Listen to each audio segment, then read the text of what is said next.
या अशा रानभाज्या आपल्या आहारात असल्या पाहिजेत, कारण की या भाज्यांमुळे आपली रोगप्रतिकारक शक्ती वाढते रानभाज्या खाल्यामुळे.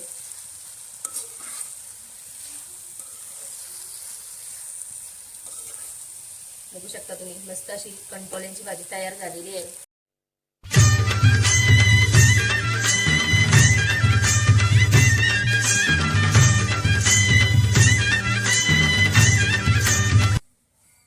नमस्कार, सारिकाच रेसिपी अँड ब्लॉग मध्ये तुमचं स्वागत आहे. तर आज आपण बनवणार आहोत कंटोल्यांची भाजी. ही एक रानभाजी आहे. पावसाला सुरू झाला काही कंटोले आपल्याला मिळतात. ही आता आपण बारीक चिरून घेऊ अशी, आणि त्यांच्यातल्या बिया काढून घेऊ. सर्व कंटोली आता मी बारीक चिरून घेतलेली आहेत. ही उभी चिरल्यात मी. तुम्ही गोल पण कापू शकता, वेगवेगळ्या पद्धतीने चिरू शकता.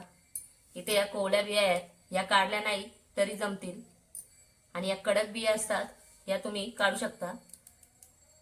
चमच्याच्या साह्याने पण निघतात या अशा काढायच्या बिया. नरम बिया नाही काढल्या तरी जमतील. ह्या अशा पद्धतीने साफ करून घ्यायच्या. आता मी पाणी गरम करत ठेवलेलं आहे गॅसवर. त्यात ही कंटोलीची भाजी आपण 10 ते 15 मिनिटे उकडून घेऊ. अशा पद्धतीने मी पाण्यामध्ये कंटोली टाकलेली आहेत. आता यांना 10 ते 15 मिनिटे चांगली उकळी काढून घेऊ आपण. जास्त पण शिजवायची नाही, थोडी कच्ची ठेवायची. यात तुम्ही बटाटाही घालू शकता. बटाटा यात उकडत घालायचा आणि नंतर भाजीत घालायचा. कंटोली आता आपली अर्धी शिजलेली आहेत. आता मी काढून घेते. आता आपण फोडणीची तयारी करू. इथे मी कढई ठेवलेली आहे. यात तेल घालून घेते.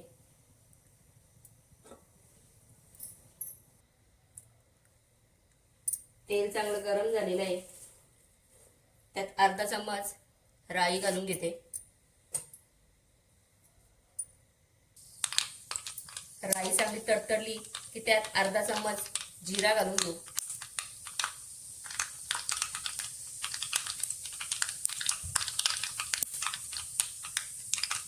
पाव चम्मच हिंग.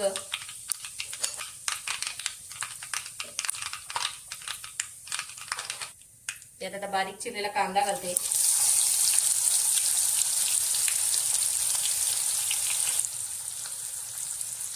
कांदा चांगला मऊ शिजवून घेऊ.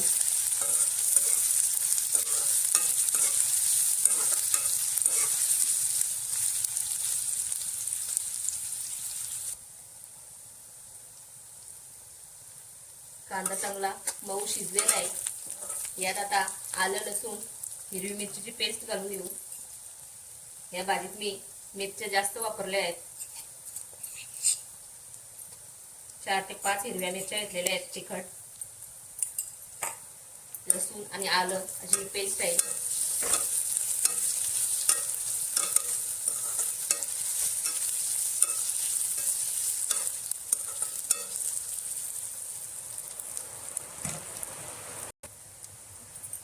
आलं लसूण पेस्ट चांगली परतवून झालेली आहे. यात आता आपण मसाले घालू. गरम मसाला घालते मी अर्धा चम्मच. हळद अर्धा चम्मच आणि अर्धा चम्मच आगरी मसाला घालते. यात आपण मिरच्या पण वापरलेल्या आहेत, त्याच्यामुळे मसाला कमी वापरलेला आहे. मिक्स करते.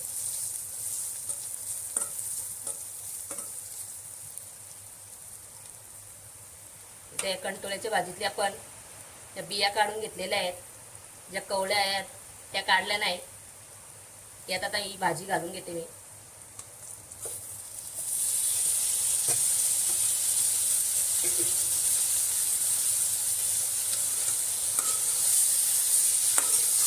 भाजी थोडी आपण शिजवून घेतलेली, त्याच्यामुळे शिजायला जास्त वेळ लागत नाही. भाजी आता चांगल्या प्रकारे आपली शिजलेली आहे. ही भाजी आपण अगोदर शिजवून घेतलेली आहे, त्याच्यामुळे भाजी शिजायला वेळ लागत नाही. यात आपण 1 चमच मीठ घालून घेऊ. आणि इथे मी ओलं नारळ घेतलेलं आहे बारीक करून. तुम्ही सुकं खोबरंही भाजून घालू शकता. चांगलं मिक्स करून घेते. या अशा रानभाज्या आपल्या आहारात असल्या पाहिजेत, कारण की या भाज्यांमुळे आपली रोगप्रतिकारक शक्ती वाढते. रानभाज्या खाल्ल्यामुळे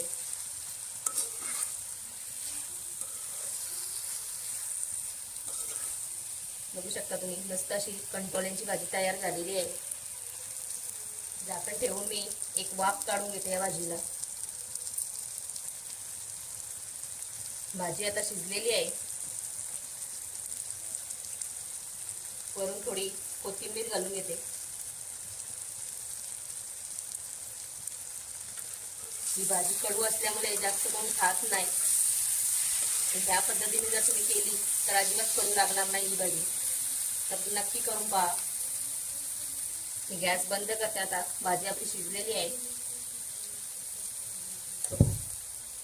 गरम गरम अशी कंटोल्यांची भाजी तयार आहे. जर तुम्हाला माझी रेसिपी आवडली असेल तर व्हिडिओला नक्की लाईक करा, शेअर करा, कमेंट करा. आणि आपल्या चॅनलवर नवीन असाल तर आपल्या चॅनलला सबस्क्राईब नक्की करा, कारण जेव्हाही मी नवीन रेसिपी टाकेन त्याचं तुम्हाला नोटिफिकेशन येईल. तर या पावसाळ्यामध्ये नक्की अशी कंटोल्यांची भाजी करून पहा.